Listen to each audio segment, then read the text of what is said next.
What's up, guys? We're back with more picks and predictions. This weekend, we have UFC Vegas 100, headlined by Neil Magny versus Carlos Prates. Carlos Prates debuted in the UFC in February. He's already found 3 knockout wins in the UFC since then, looking for his 4th of the year against Neil Magny.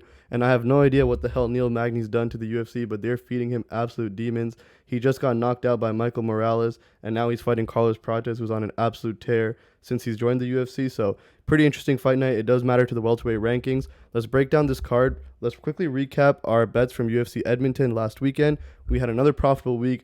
We're going absolutely insane on premium. So yeah, let's break down our bets from that weekend and then jump into picks and predictions for this upcoming fight card. Okay, so recapping our bets from last week at UFC Edmonton, we had another great card betting wise. We're up 2.61 units in net profit on premium. We went 5 for 6 overall in bets. And let's just break it down. So the Ribeiro money line, he was plus 130 as an underdog. We had a quarter unit on him, and I was kind of concerned about that fight. A lot of people were picking Ribeiro. Kyle Machado did look good with the weight cut down to light heavyweight, but he ended up squeaking out a pretty close decision win there. Pretty close fight, though. Going with the dog seemed like the right idea. Then we had our biggest bet of the night, the 1.5 units on Zalal and Mallet. Mallet's fight was a bit closer than I'd like. I think, Mallet is not exactly who he says he is. He should be doing a lot more work on Trevin Giles than he did, but he definitely did win that fight. And then Zalal looking absolutely demonic recently since he's come back to the UFC, got another submission. Then the next bet we had a great bet here. We got Zahabi earlier on the week at underdog odds at plus 105. Zahabi closed at almost a minus 180 favorite. And just so you guys know, a lot of you guys probably already understand this, but a line movement from minus 300 to minus 400 is nowhere near the same as a line movement from plus 105 to minus 180. That's a lot larger. That's a guy go from an underdog to a pretty moderate favorite, which is insane. So had 0.75 units on Zahabi to win. He definitely outclassed Pedro Munoz in that fight, did really well. The only bet we lost was a half unit on Albazi. I was a lot higher on Albazi. I thought he would wrestle a lot more, but he looked really stale coming off that layoff and his neck surgery and stuff like that. So something to note, Moreno looked good, lost that one, and then had a quarter unit on Series CD. I think CD lost that fight, but it was a robbery decision, but we'll take it. We had a win on that. Probably should have lost that bet, but we did end up winning that. And then the last one, we had a half unit on a parlay of Gibson moneyline. Gibson looked great, absolutely handled Anheliger, and then Horth versus Petrovic to go over 2.5 rounds, which, there was some scary submission attempts throughout that fight, but at the end of the day, it did go to the scorecards, and we did win that bet as well. So up 2.61 units, and let's hop into the predictions for this upcoming card. Okay, so to open the card, we have Tresean Gore versus Antonio Trocoli, and Trocoli is the underdog right now, but I don't think we should put too much stock into his loss against Shara Magomedov. That was on short notice, and Shara is a very tricky opponent to prepare for. I mean, Shara is just like an absolute insane striker in that middleweight division, and Trocoli did take that fight on short notice, did have to fly across the world to Saudi to go fight Shara, so wouldn't take too much in that loss. And I think that Tresean Gore, who's been out for 2 years with 6 fights in his pro MMA career, is just like an absolute insane person to pick, especially as a 2-1 favorite that he is.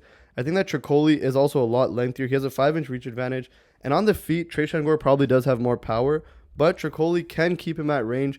Don't look at his striking against Shara. That's like a pretty shit opponent to compare his striking to because Shara is just like an insanely dynamic striker. But Tresean Gore is not going to be able to make Trocoli look like how he did against Shara. Tresean Gore is not that person. So he's actually primarily a wrestler. And I think that if this fight does go to the ground, Trocoli is much more live for a submission, much more live for a finish. His jiu-jitsu is great. He was trying to take Shara down the entire fight. Almost did get him down. So he doesn't have the best takedowns, kind of like a really good jiu-jitsu guy. But if the fight does go to the ground, which if Tresean Gore does try to take this fight to the ground, then Trocoli is super live for submission. Will probably win the scrambles, and he can probably get a top position from Gore in this fight. So I'm going to lean Trocoli to win this fight. I don't think that Tresean Gore should be a favorite, especially with this 2-year layoff with 6 fights in his pro MMA career. And yeah, let's move on to the next one. All right, now, next round the card, we have Melissa Mullins versus Klaydia Sygula.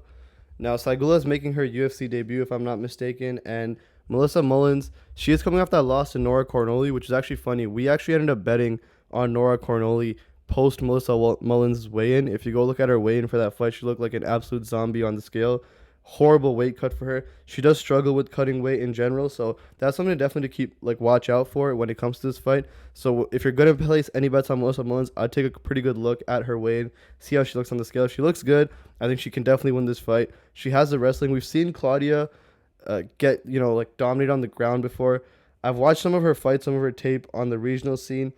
and she's kind of been like dominant on the ground, especially in like one of these fights. I think they were like a really bad decision on her end. She has the win, but it's pretty much like a robbery, almost like a rigged fight type of robbery. And then with Melissa Mullins, she's gonna have that advantage on the ground. You're gonna want her to take this fight on the ground, and if she does have that good weight cut, I think she has the cardio to go do that, beat her in 3 rounds, get this decision win. So I'm gonna go with Melissa Mullins, but like I said, she has struggled with cutting weight. So if you're gonna place any money on her, you should probably wait, or take a good look at her weight cut to see if that's a bet you'd want to keep in going into the fight. But yeah, Melissa Mullins is a lean. I think the wrestling is what's going to get it done for her. Up the card, we have Blackshear versus Cody Stamann, and I'm going to lean Blackshear to win this fight.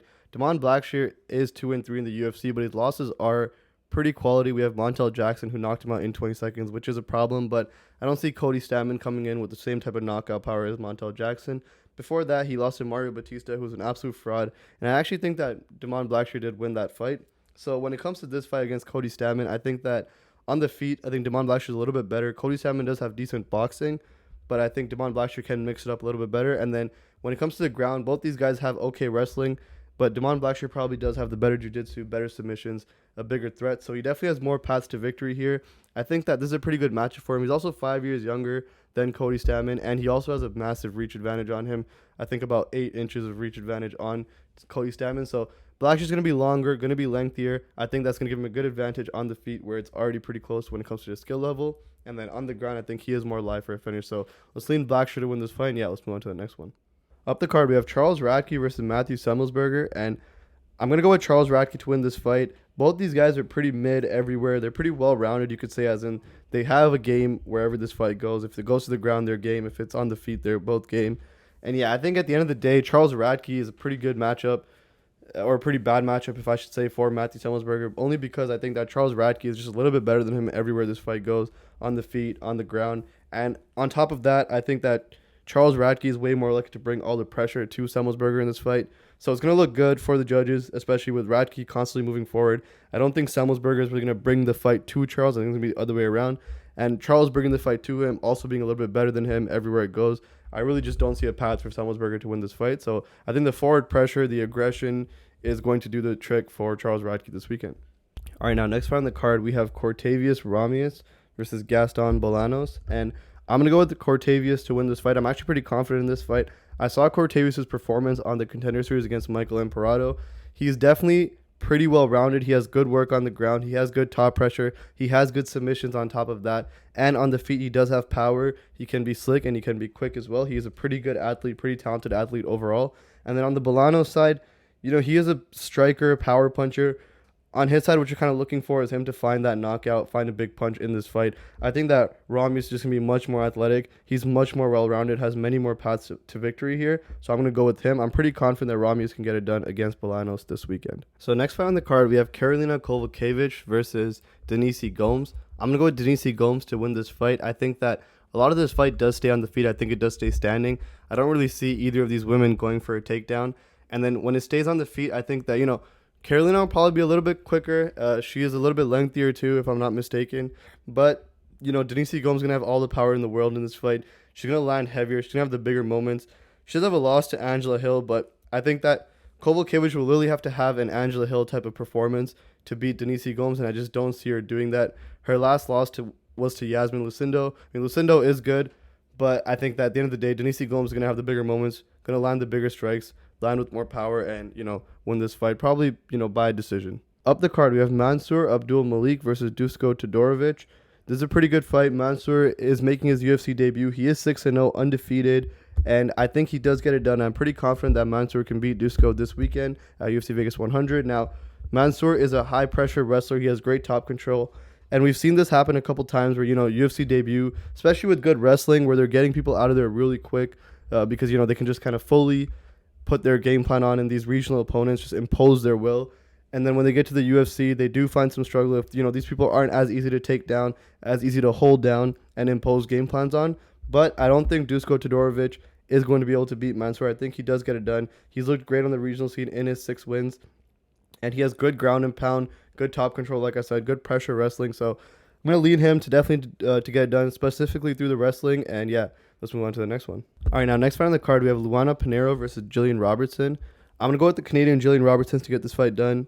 this weekend. I think that Luana Pinheiro is pretty good on the feet. She's talented. She likes to stay on the outside, throw a lot of kicks, point fight, keep it pretty safe on the feet. That's kind of how she gets her wins.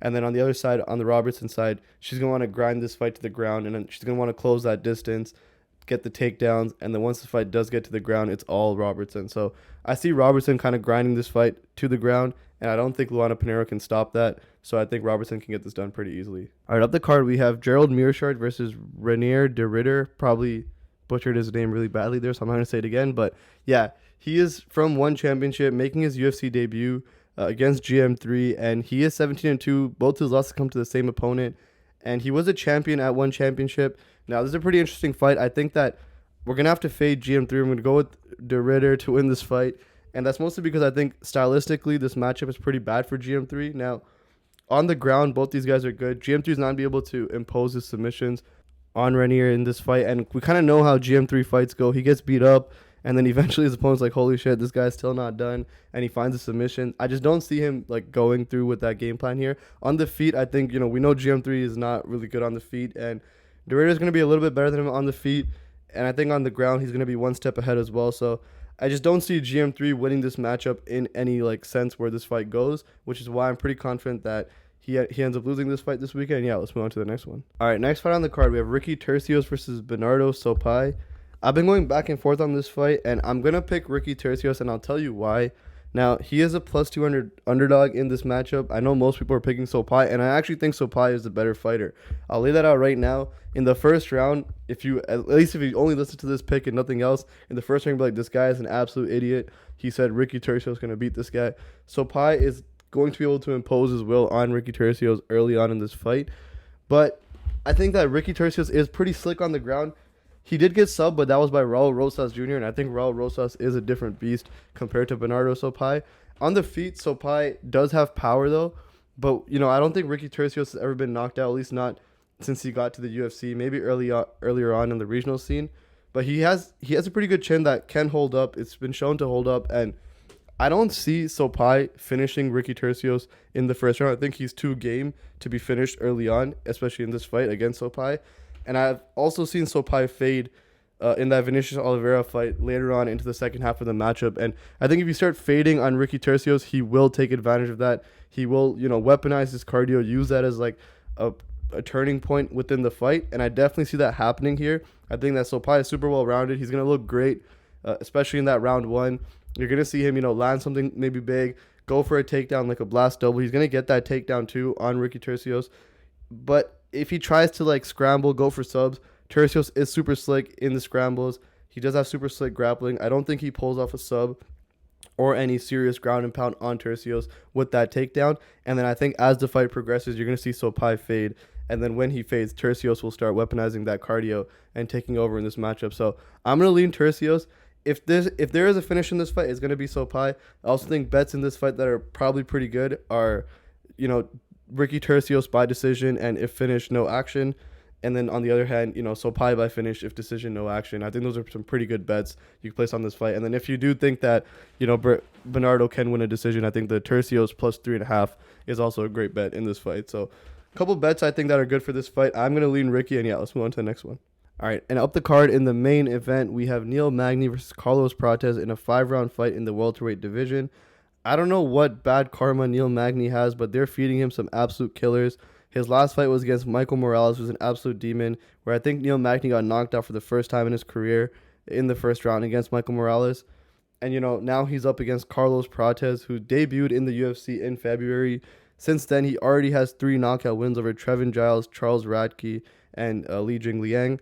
I think that was also the first time Li Jingliang got knocked out in his career, so this guy has some insane power. He's also fighting out of the Fighting Nerds gym that's been going absolutely insane this year. I think they're almost undefeated, if I'm not mistaken, this year.